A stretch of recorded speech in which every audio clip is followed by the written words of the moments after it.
বাংলাদেশের পোশাক শিল্প। এর আগের ভিডিওতে আমরা এই আরএনজি সেক্টরের চ্যালেঞ্জেস অ্যান্ড সলিউশনস নিয়ে কথা বলা শুরু করেছিলাম এবং মাত্র একটা পয়েন্টের উপর আলোচনা করেছিলাম, হায়ার প্রাইস।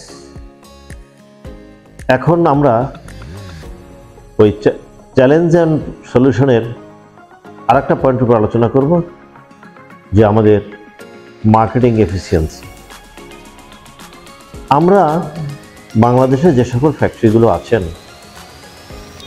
তার অধিকাংশ, বলতে গেলে প্রায় সবাই বাংলাদেশে মার্কেটিংয়ের যে গুরুত্ব অথবা মার্কেটিং ডেভেলপ করার জন্য এই ডিপার্টমেন্টের লোকদের স্কিলনেস বাড়ানো, ট্রেনিং করা, এগুলো আমরা খুব কম গুরুত্বের সাথেই দেখি।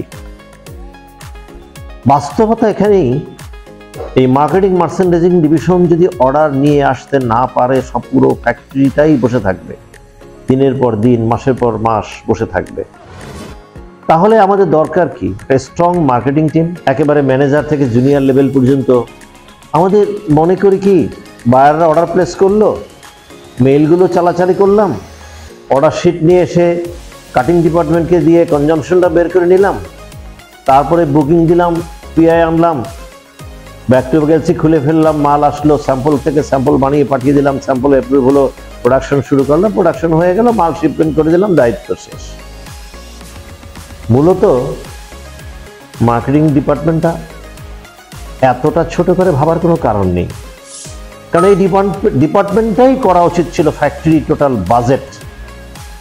ফ্যাক্টরি কি প্রোডাকশন করবে, কত পিস প্রোডাকশন করবে, কত ঘন্টা চলবে, কত ঘন্টা চলবে না, কোন কাজটা করবে, কোন কাজটা করলে পয়সায় পোষাবে, কোন কাজটা করলে তাদের লস হবে, কোন কাজটা করলে তাদের লাভ হবে, এই ফ্যাক্টরির সমস্ত ডিপার্টমেন্টের লোকদের সহযোগিতা নিয়ে, সকলকে নিয়েই মার্কেটিং ডিপার্টমেন্ট এই গার্মেন্টসের লিডার হওয়ার কথা ছিল।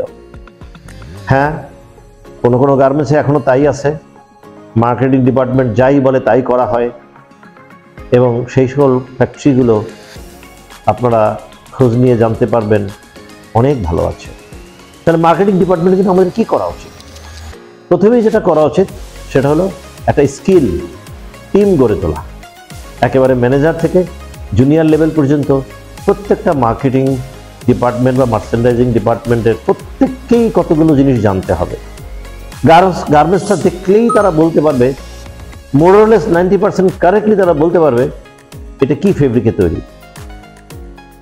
তাদের ফেব্রিক সম্বন্ধে নলেজ থাকতে হবে, প্রগার, এটা কি টুইল, এটা কি ক্যানভাস, এটা কি বেড কর্ডরয়, এটা কি ডেনিম, এটা কি পপলিন, সব কিছুই তাদেরকে জানতে হবে। তাহলে ফেব্রিকের কম্পোজিশন, কনস্ট্রাকশন, ওয়েট এবং ফেব্রিকে যে সমস্ত ফিনিশিং করা হয়, যেমন আমরা বলে থাকি acrylic coated, WR finishing water repellent, WP finishing waterproof, peach finish, পিচটা কখন করতে হবে, ডাইংয়ের আগে না পরে, ডাইংয়ের আগে করলে কী লাভ, ডাইংয়ের পরে করলে কী লাভ। তাহলে আমাকে সাপ্লাইকে বলে দিতে হবে আই নিড প্রি পিস, মানে পিস বিফোর ডাই। তাহলে আমার কালার ফাস্টনেস এবং কালার সিমিলারিটি, কালার ইকুয়াল আসবে সব জায়গায়। আর যদি গার্মেন্টসের ডাই করে আমরা পিচ করি, তাহলে কাপড়ের বিভিন্ন জায়গায় শেডিং আসতে পারে, কালারে ভেরিয়েশন আসতে পারে। তাহলে তো মার্চেন্ডাইজারকে এটা বলে দিতে হবে অর্ডার দেওয়ার সময় যে আই ওয়ান্ট প্রি পিচ। আবার বায়াররা বলে রিঙ্কেল ফ্রি, আমরা ফ্যাক্টরিকে বলি wrinkle free. What kind of wrinkle free? Wrinkle free for how many wash? Wrinkle ফ্রিটা আমরা কি কেমিক্যাল দিয়ে করব? Is it ammonia finish or resin finish? আমাকে জানতে হবে। সুতরাং একজন মার্চেন্ডাইজার বা মার্কেটিং ডিপার্টমেন্ট লোককে ফেব্রিক সম্বন্ধে সম্যক ধারণা থাকতে হবে। প্রত্যেকটা অ্যাক্সেসরিজ, জিপার থেকে প্লাস্টিক ক্লিপ পর্যন্ত প্রত্যেকটা অ্যাক্সেসরিজ কোত্থেকে ভালো পাওয়া যাবে, কোত্থেকে কম দামে পাওয়া যাবে, কোত্থেকে ঠিক সময় ডেলিভারি পাওয়া যাবে, এগুলো নিয়ে তাদের বিশদ জ্ঞান থাকার দরকার আছে। আবার আমরা যখন বায়াররা বাংলাদেশে আসে, বায়ার সাথে দেখা করতে যাই, বায়াররা একটা স্টাইলে কস্টিং করতে দিলে আমরা কনজামশন করার জন্য ফ্যাক্টরি থেকে লোক নিয়ে দিতে হবে, অথবা ফ্যাক্টরিতে পাঠিয়ে দিয়ে কনজাম্পশন করে আনার পরে আমাকে করতে হবে। হ্যাঁ, আমরা যখন প্রোডাকশন করব বা বাল্ক অর্ডারের জন্য বুকিং দিব, তখন আমরা রিয়েলি ক্যাডে মার্কার করে কনজাম্পশন বের করে একুরেট মার্কারের উপরে ফেব্রিক নিয়ে আসবো, যাতে ফেব্রিকের অভাবে শর্ট শিপমেন্ট না হয় অথবা এক্সেস ফেব্রিক ফ্যাক্টরিতে টিকে না থাকে। কিন্তু আমরা যদি ইনস্ট্যান্টলি কনজাম্পশন বের করতে না জানি, একটা লেডিস প্যান্ট এর ব্যাকরাইজ, ফ্রন্ট রাইজ, ইনসিম, আউটসিম, ওয়েস্টব্যান্ড হাইট, থাই, মাত্র কয়েকটা মেজারমেন্ট জানা থাকলে এবং যদি ফর্মুলাটা জানা থাকে, আমরা নিজেরাই কনজাম্পশন বের করতে পারি।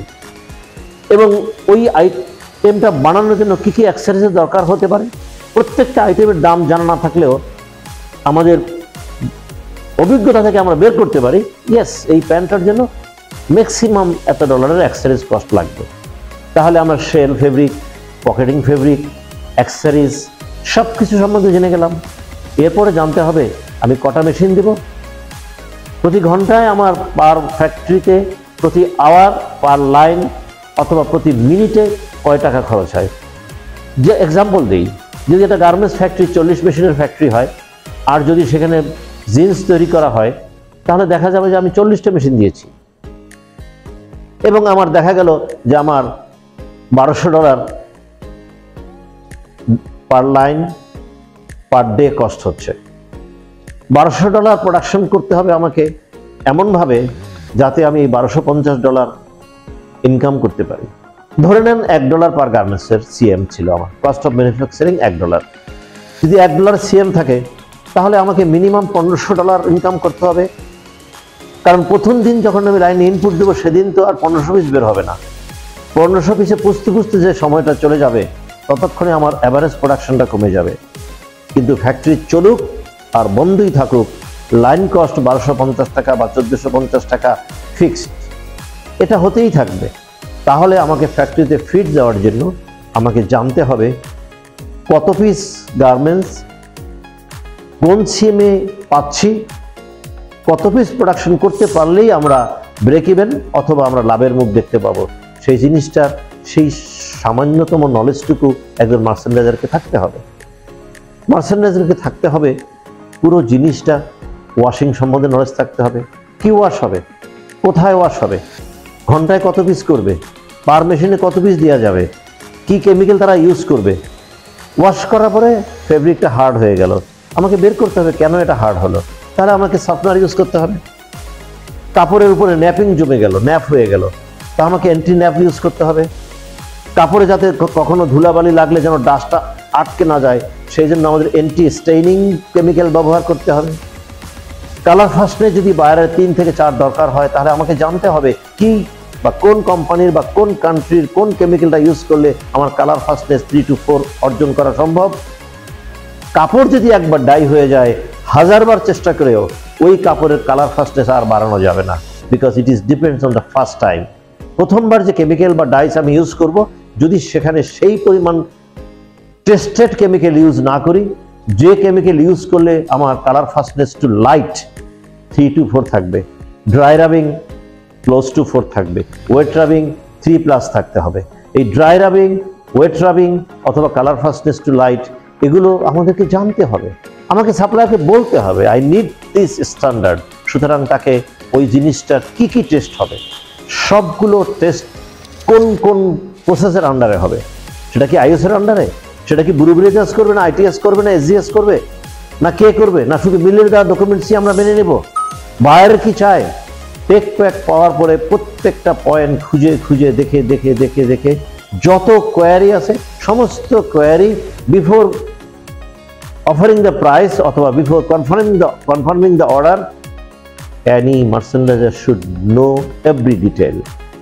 দুঃখজনক হলেও সত্যি, বাংলাদেশের অধিকাংশ মার্চেন্ডাইজারই অনেক ভালো মার্চেন্ডাইজার এবং অনেক বড় বড় কোম্পানির অনেক বড় বড় পদে আছেন, কিন্তু সবগুলো সম্বন্ধে তার সম্যক ধারণা নাই। তার মানে এই না আমি বলছি একজন মার্চেন্ডাইজারকে টেক্সটাইল ইঞ্জিনিয়ার হতে হবে, আমি এই না বলছি একজন মার্চেন্ডাইজারকে কাটিং ইনচার্জের মতো হতে হবে, আমি বলছি না একজন মার্চেন্ডাইজারকে প্রোডাকশন ম্যানেজারের মতো হতে হবে। কিন্তু প্রোডাকশন ম্যানেজার, কাটিং ম্যানেজার অথবা টেক্সটাইল রুমের ডাইং ম্যানেজার অথবা নিটিং উইভিং ম্যানেজার কি কাপড় বা কি প্রসেসে কিভাবে তৈরি করছে যাতে আমার বায়ারের সমস্ত রিকোয়ারমেন্ট মিট করা সম্ভব, তাহলে একজন মার্কেটিং ডিপার্টমেন্টের প্রত্যেকটা স্টাফকেই আমরা যদি এই প্রত্যেকটা প্রসেসের উপর সম্যক ধারণা দিয়ে রাখি, তাহলে অনেক অনেক ক্ষেত্রেই আমরা আমাদের এই কোয়ালিটিগত অথবা লেট ডেলিভারি অথবা প্রাইসের ফাটাফাটি, এই সবগুলো চ্যালেঞ্জ থেকে আমরা বেরিয়ে আসতে পারি। আর ক্যাম্প ঠিক সেই কাজটি করছে। লক্ষ লক্ষ বেকার, শিক্ষিত বেকার এদেশের, তাদের মাস্টার্স, অনার্স অথবা ডিপ্লোমা হোল্ডারদের ধরে নিয়ে এসে মাত্র 6 সপ্তাহে 24টা ক্লাস 36 ঘন্টায় এই জিনিসগুলো শিখিয়ে দেওয়া হয়। তাদেরকে আমরা যদি কাজে লাগাতে পারি, তাহলে আমরা গার্মেন্টস শিল্পের এই আরেকটা প্রতিবন্ধকতা থেকে অথবা আরেকটা চ্যালেঞ্জ থেকে আমরা নিরাপদে বেরিয়ে আসতে পারবো।